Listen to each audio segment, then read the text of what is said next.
ट्रॅव्हल्समध्ये एका महिलेचे मंगळसूत्र चोराने लंपास केले। गंगाखेड जाणाऱ्या ट्रॅव्हल्समध्ये एका महिलेचे मंगळसूत्र नसल्यामुळे चोरट्यानं प्रवाशात चोरल्यामुळे कुजबूज चालू आहे सर्व प्रवाशांमध्ये। या ठिकाणी केज पोलीस स्टेशन असं म्हणणे आहे की या ठिकाणी ट्रॅव्हल्स एजन्सीवर बॅग गुन्हा दाखल करण्यात यावा, ते चेक करण्यात येत आहे। अन्यथा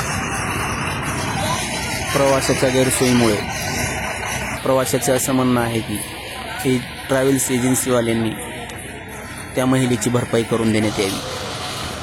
ट्रॅव्हल्समध्ये CCTV का नाही असा सवाल सर्व प्रवाशांनी ट्रॅव्हल्सवाल्यांना केला आहे। ट्रॅव्हल्समध्ये CCTV का नाही असा सवाल प्रवासी करत आहेत।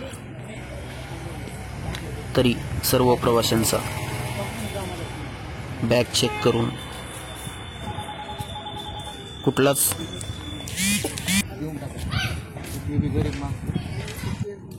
त्यामध्ये काहीच सापडले नाही।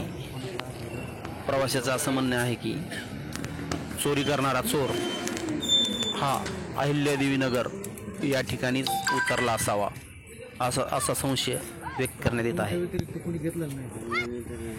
आपल्या बॅग अनमोल सोनं असेल अथवा जे काही मोबाईल असेल ह्या वस्तू प्रवाशांनी व्यवस्थित सांभाळून न्याव्या असं आवाहन पोलिसांच्या मार्फत करण्यात आलं आहे।